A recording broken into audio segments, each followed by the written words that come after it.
Assalamualaikum warahmatullahi wabarakatuh. Alhamdulillah rabbil alamin. Wassalatu wassalamu ala asyrafil anbiya'i wal mursalin sayyidina wa maulana Muhammadin wa ala alihi wa sahbihi ajma'in, amma ba'd. Segala puji hanya milik Allah Subhanahu wa taala.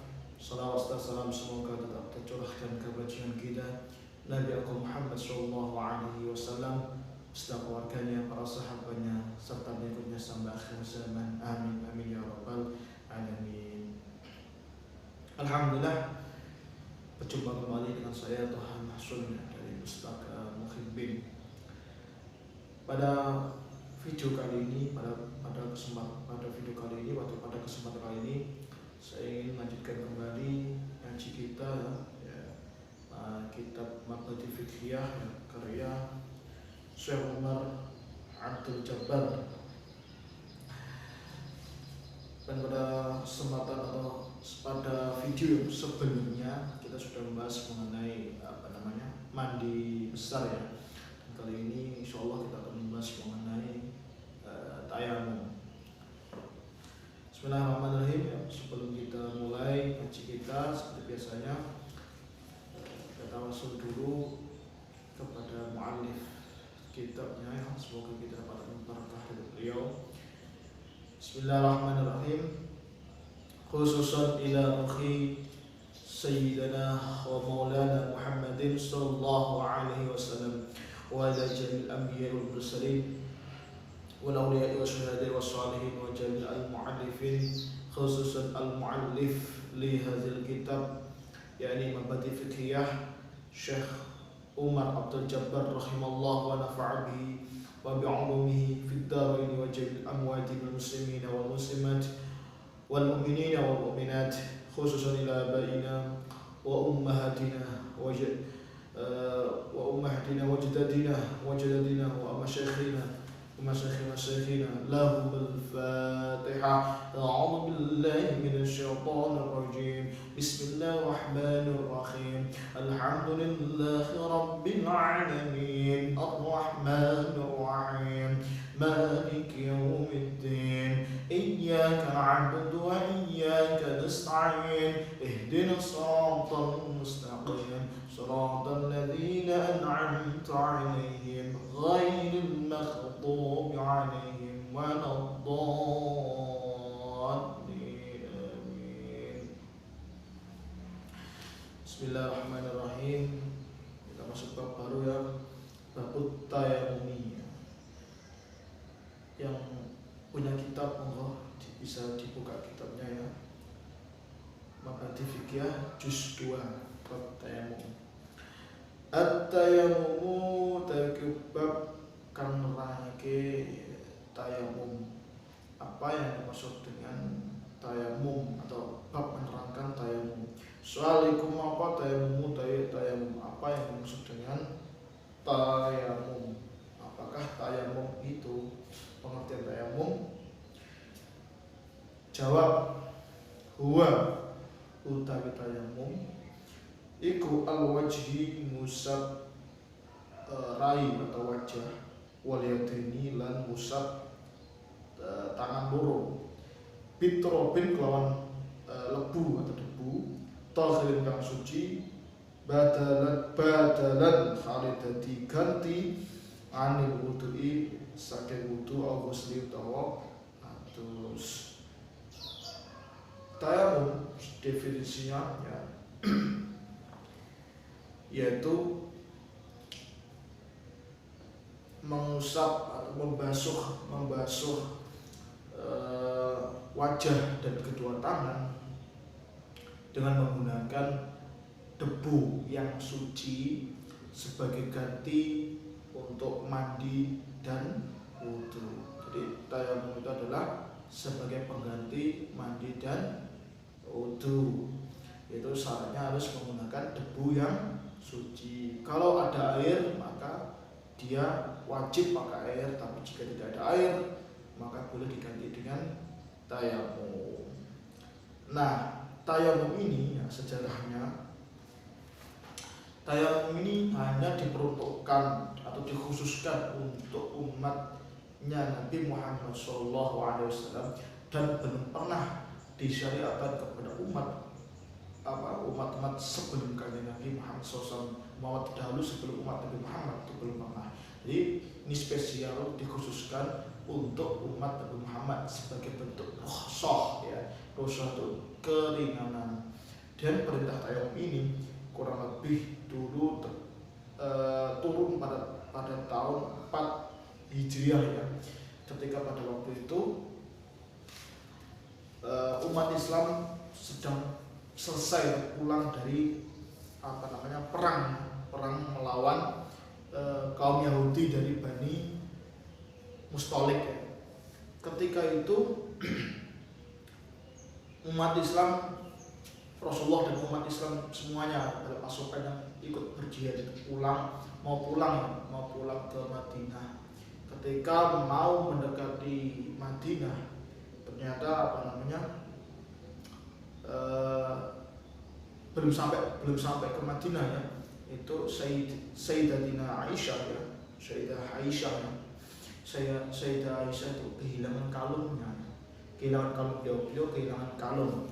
Akhirnya terpaksa perjalanan menuju pulang ke Madinah harus dihentikan sementara. Dan Rasulullah pun memerintahkan kepada beberapa para sahabatnya untuk mencari kalung Bunda Aisyah dan pasukan-pasukan yang lainnya itu kemudian akhirnya beristirahat ya, sembari menunggu kalung tersebut ditemukan. Nah, ketika beristirahat itu ternyata beristirahat di suatu daerah itu yang sangat tandus ya, sangat tandus dan sangat sulit sekali ditemukan air ya. Karena ya besoknya setelah bangun sholat subuh Rasulullah tidak menemukan air sedikit pun, dan persediaan air itu semua untuk umat Islam sedikit habis ya. Gimana ini kita harus melaksanakan sholat subuh tapi tidak ada air. Hanya pada waktu itu turunlah ayat yang untuk memerintahkan tayamum ya, sebagai pengganti itu waktu itu sebagai pengganti wudu ya. Akhirnya lah kemudian dari situlah syariat tayamum itu mulai ada ya. Dan itu khusus untuk umatnya kanjeng Nabi Muhammad SAW. Dan itu berlaku ketika kita tidak menemukan air atau tidak adanya air ataupun yang lainnya. Nanti kita bahas ya di agak belakang, nanti ada sebab-sebab tayamumnya itu apa. Ya salah satu sebabnya ya tidak adanya air, maka kita diperbolehkan untuk bertayamum. Oke.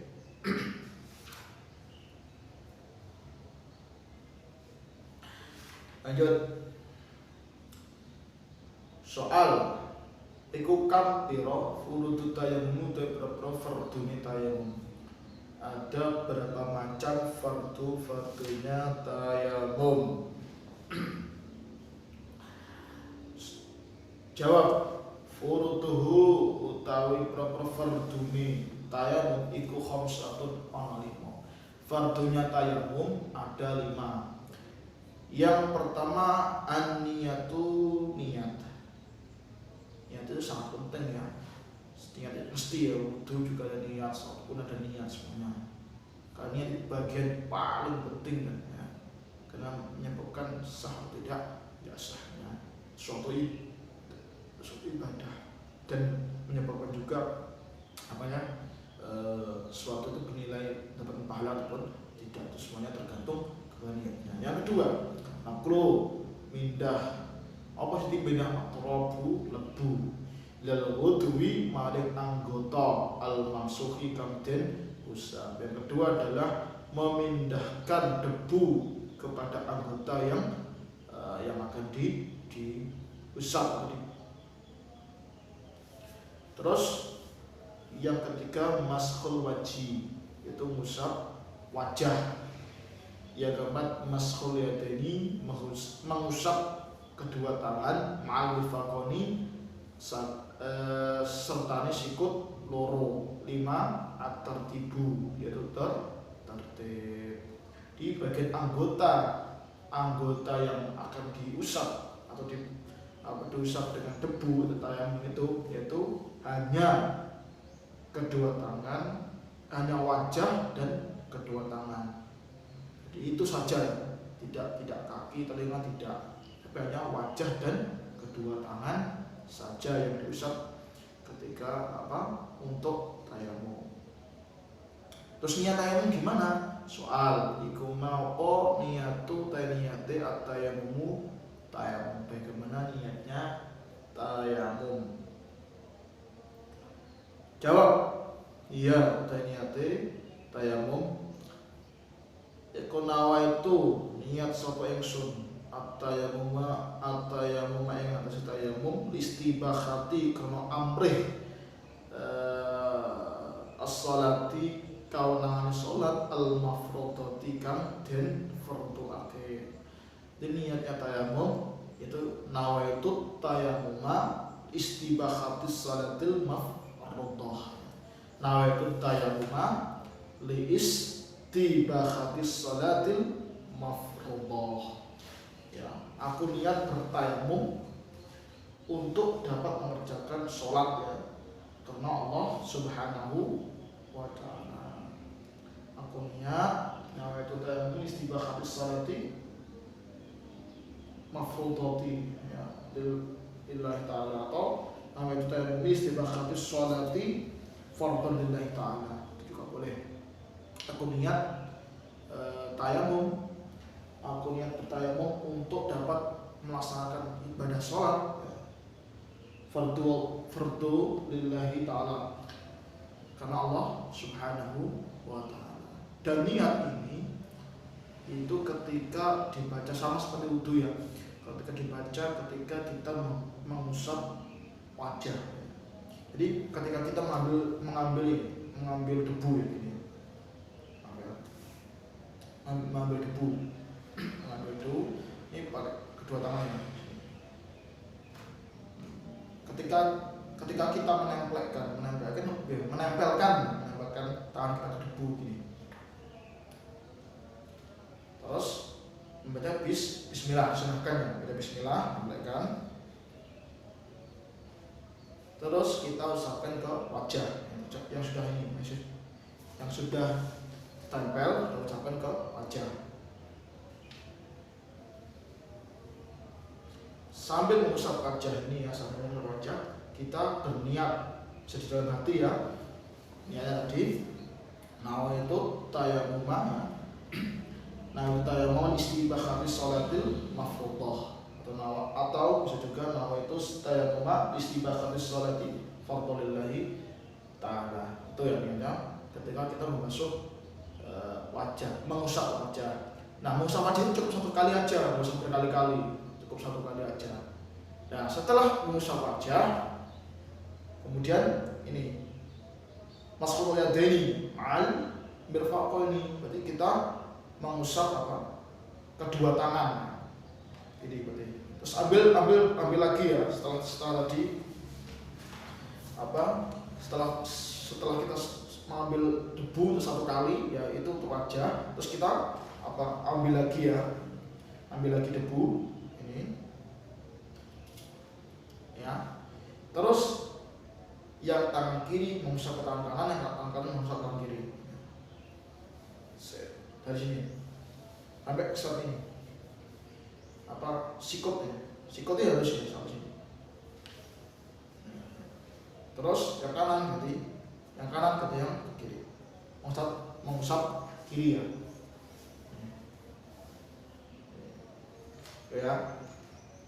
Tangan kiri mengusap tangan kanan, dan tangan kanan mengusap tangan kiri. Itu simple, itu aja ya. Itu adalah caranya tayamum. Terus setelah tayamum juga kita disunahkan untuk membaca doa, sebagaimana doanya sebagaimana doa setelah wudu ya. Yang kemarin sudah kita bahas doa setelah wudu, yaitu doanya asyhadu an la ilaha illallah wahdahu la syarika lahu wa asyhadu anna muhammadan abduhu wa rasuluh. Allahumma ij'alni minat tawabin wa ij'alni minal mutatahhirin wa ij'alni min ibadikas shalihin.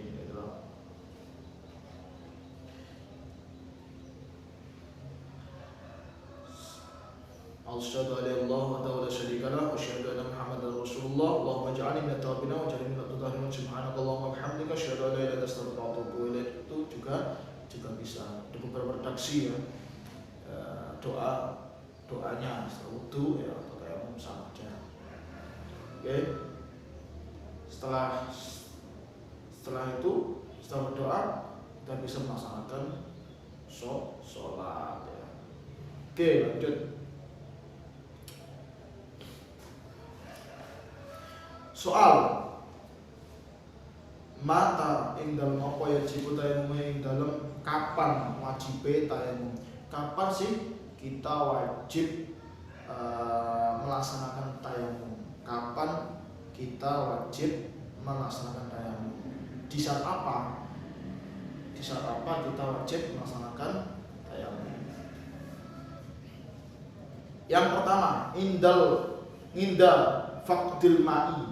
Indah dalam nalikane faqdil ma'i ing sepine banyu. Ketika tidak menemukan air, entah itu kekeringan ataupun kita berada di suatu daerah yang mana daerah itu tandus seperti perintah turun ya, kita tandus dan menemukan air, itu baru kita laksanakan tayamum dengan syarat menggunakan debu yang suci gitu ya. Nggak boleh debu itu yang nggak jelas, debu cok lapar.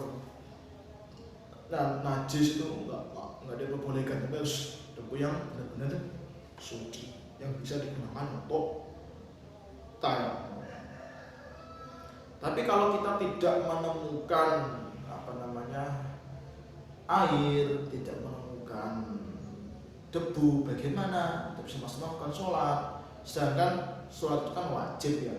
Meninggalkan sholat itu berdosa. Bahkan para ulama ada mengatakan kafir ya. Karena tanda Islam seorang itu dilihat dari sholatnya. Orang Islam juga wajib sholat. Nah, sholat ini wajib, tapi harus suci. Nah, sucinya itu kita harus berwudu ataupun suci dari hadas kecil ya, baik bisa berwudu ataupun tayamum. Kalau nggak ada air berarti harus tayamum dengan debu. Nah, kalau kita tidak menemukan air dan debu, bagaimana? Jangan kita wajib, sedangkan pada waktu itu kita harus sudah masuk waktu sholat dan kita wajib sholat. Ya sebenarnya kita hormatil sholat ya. Kita bisa melaksanakan sholat tanpa wudu, tanpa tayamum. Tapi ketika kita sudah menemukan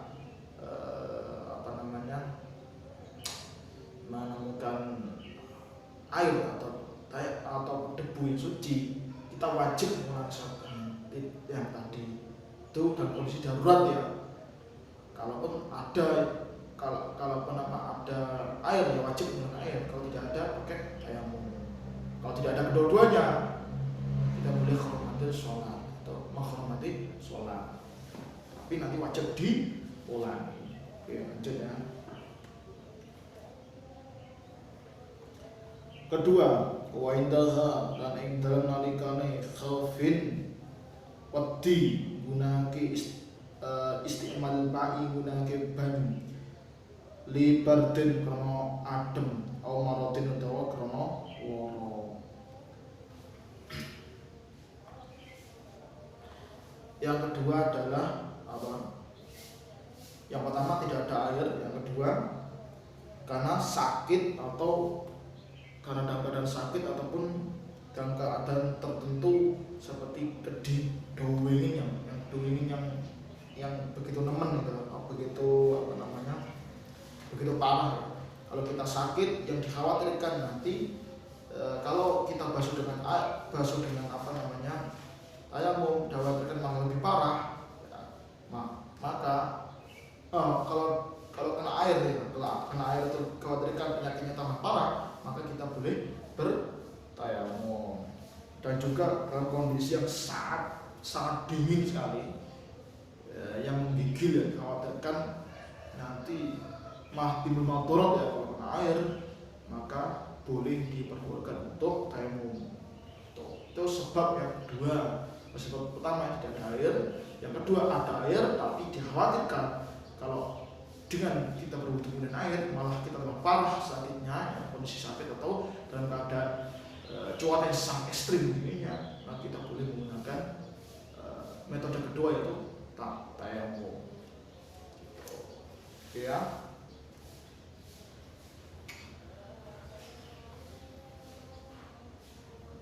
Terus yang ketiga, wa'inda ikhtiyaji, dan dalam malikan butuh ilal ma'i kepada banyu, li'atasin karena ngelai khaywan, li'atasi khaywanin karena ngelai khaywan mukhtaramin kang den mulyake. Ketika kita mau berwudu sedangkan mau berwudu dengan air, sedangkan pada waktu itu airnya hanya bisa digunakan cukup untuk berwudu ya, tapi hanya cukup untuk kita wudu saja, tapi ternyata ada hewan yang dimuliakan, maka kita boleh tayamum dan sunahkan untuk apa namanya memberikan air kita untuk minum hewan yang dimuliakan itu, hewan yang sangat kehausan. Ketika kita mau berwudu dengan air, dan airnya itu hanya cukup kita gunakan wudu, tapi tiba-tiba ada hewan yang dimuliakan kehausan, maka kita boleh memilih tayamum, dan air yang sebetulnya kita tadi untuk berwudu boleh kita minumkan atau kita serahkan kepada hewan yang sangat dimuliakan itu. Boleh.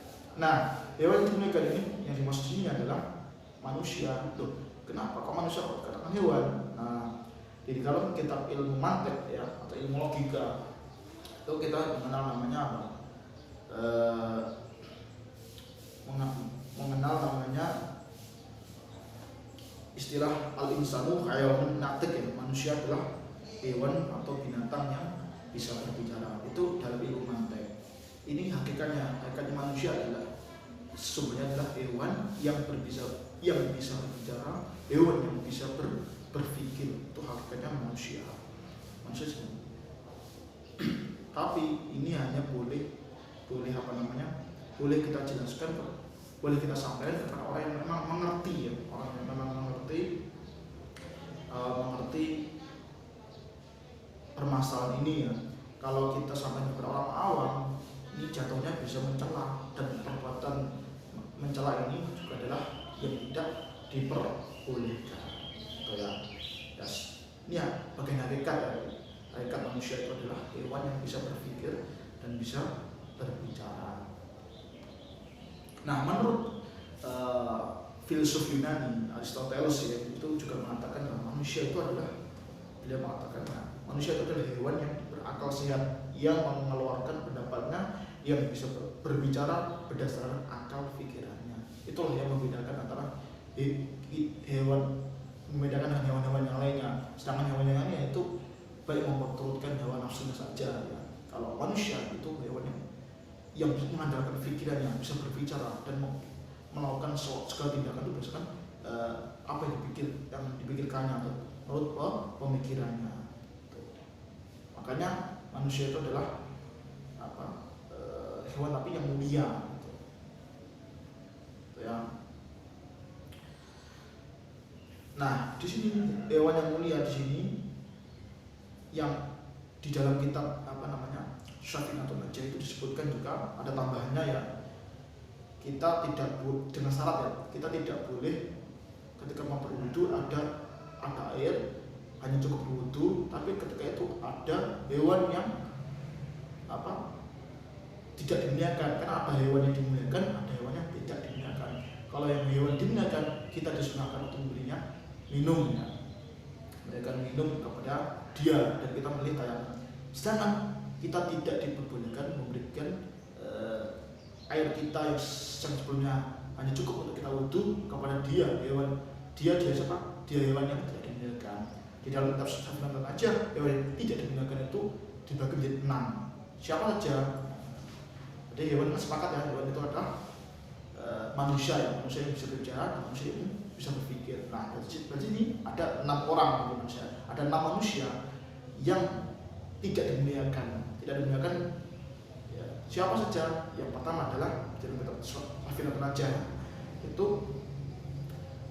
khairu muhtaramin, itu hewan yang tidak dimuliakan. Iku sitat, apa sitatun onomen. Yang pertama adalah siapa? Tarikus sholat, orang yang meninggalkan sholat. Nah, orang yang meninggalkan sholat, ketika kita berwudu, tiba-tiba kita menemukan ada orang yang memang orang yang penggalanya atau yang dia tidak pernah sholat atau orang yang sering meninggalkan sholat, ya, sering meninggalkan sholat dan nggak pernah sholat, itu lebih baik kita disunahkan untuk berwudu, nggak usah latihan dia gitu. Jadi ada yang jadinya.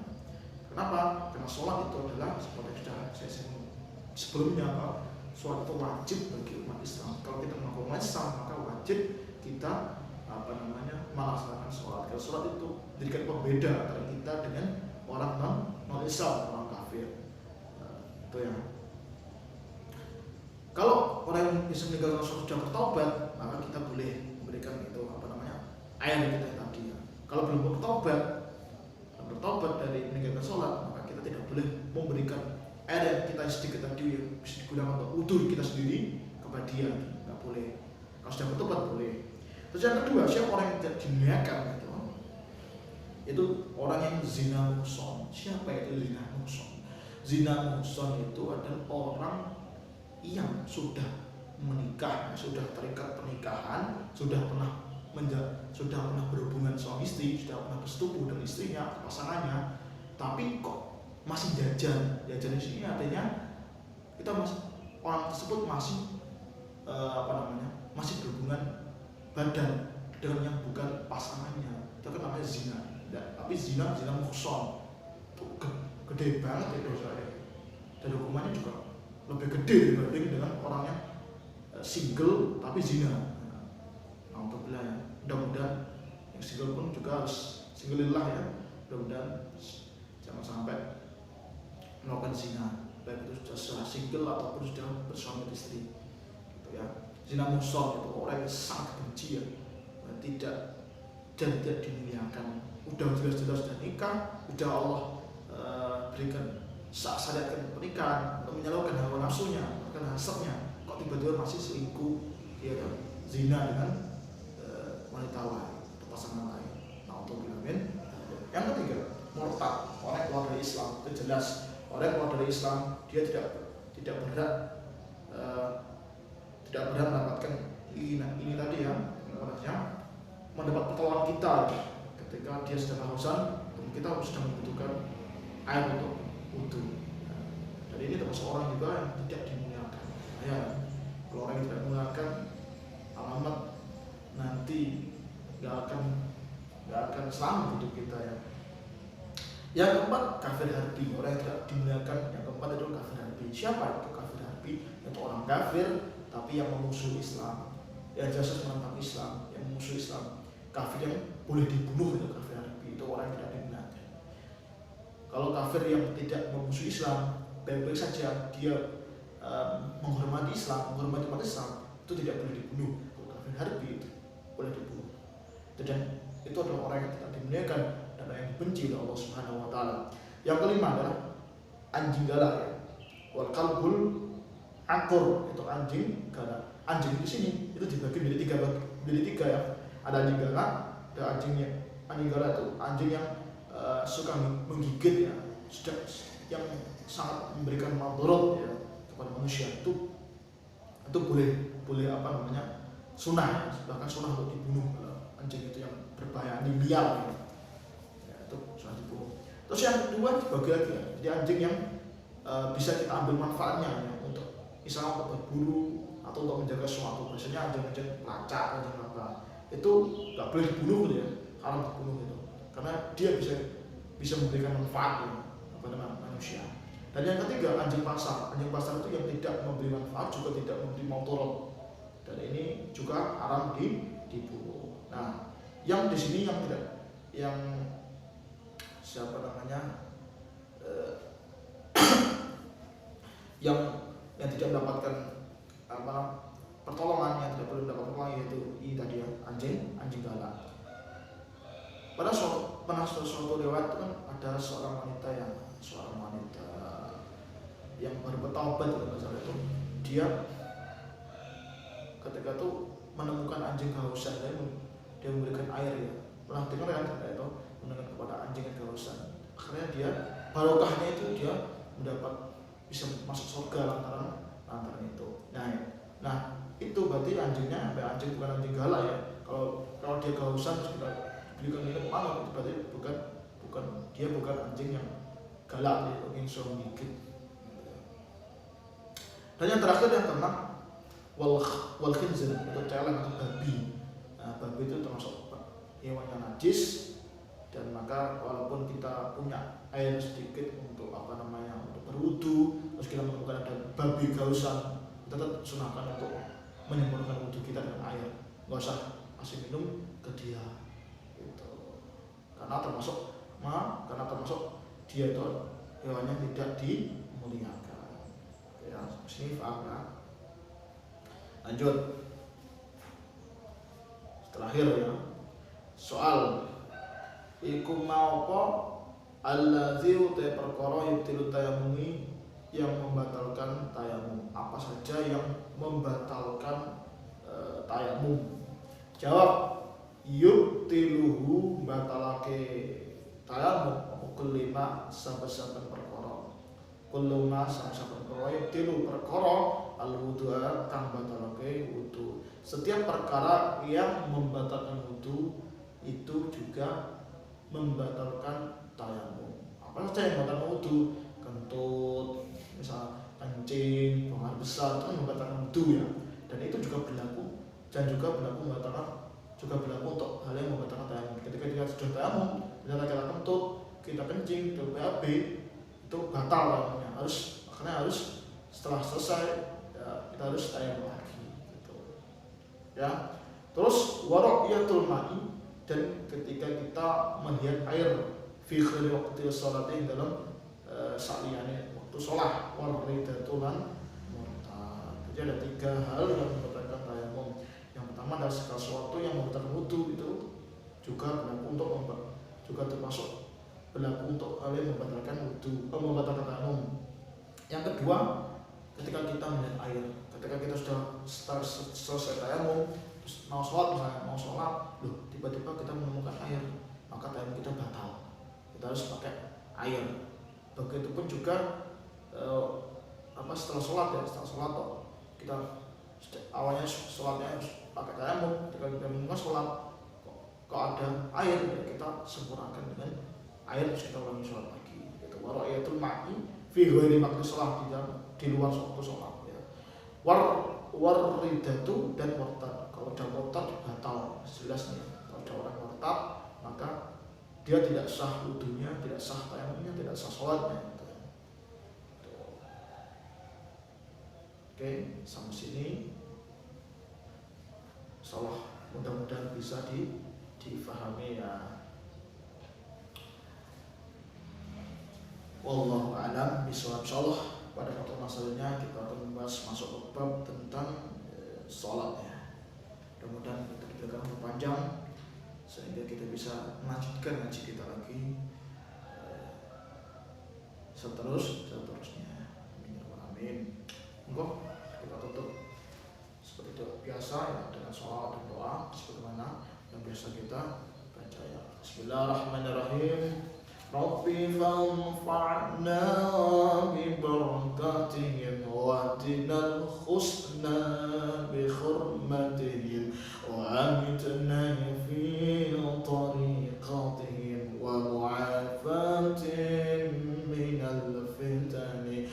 Rabbi fanfa'na bi barakatihim بركاتهم واهدنا الحسنى بحرمتهم وأمتنا في طريقتهم ومعافاتهم من الفتن ربي فانفعنا ببركاتهم واهدنا الحسنى بحرمتهم وأمتنا في طريقتهم ومعافاتهم من الفتن اللهم إني أستودعك ما علمتني فارده إلي عند حاجتي إليه ولا تنسنيه يا رب العالمين اللهم إني أستودعك ما علمتني فارده إلي عند حاجتي إليه ولا تنسنيه يا رب العالمين اللهم إني أستودعك ما علمتني فارده إلي